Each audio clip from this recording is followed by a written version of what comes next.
ba'zida shu dardim bilan bo'lishmasam bo'lmaydi. Hozir o'zimga kiyim qaroman, necha do'konni ko'raman, hammasida bitta narsa razmer standart. Ya'ni ozg'incha mana bunday qizchalarga даже barmog'im ulidan semizroq hisoblanadi. O'shaqa ozg'in qizlarga narsalar tikiladi. Endi bilmayman, endi bizdagi to'lishroq, takoy ozgina baquvvatroq qizlarni bular amalga olishmaydimi, hisobga olishmaydimi deydi buni. Yoki keyingisi narsani ko'rasiz-ku, misol uchun uzoqdan narsani kiyimni ko'rasiz, bitta gap. Asal turishini qaranglar. Asal. Seni bu asal deyishingiz bizga hech nima to'g'risida gapirmayapti. U narsani razmerini gapiring. Ha, yana keyingisi.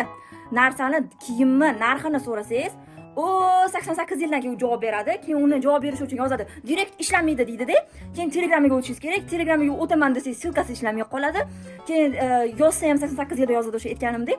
O'shani yozib qo'y, nima davlat sirimi, tushunmayman narxini deydi. O'shanga qarab misol uchun, menga to'g'ri kelar ekan, yo'q, anaqa to'g'ri kelmas ekan deb hisoblaymiz.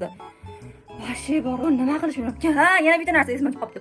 Kiyimni ko'rasiz, zo'r, bo'ldi, olaman, zo'r, yoqdi deysiz-da.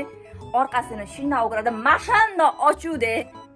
Kechirasizlar, endi bizga to'g'ri kelmaydi. Biz unaqa jay yevropeyskiy emasmiz. Mana shunaqa narsalarni bizani oddiy xalqlarni, oddiy qizlarni, jaydari qizlarni ham inobatga olinglar, iltimos.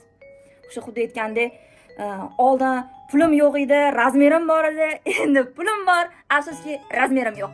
Rahmat.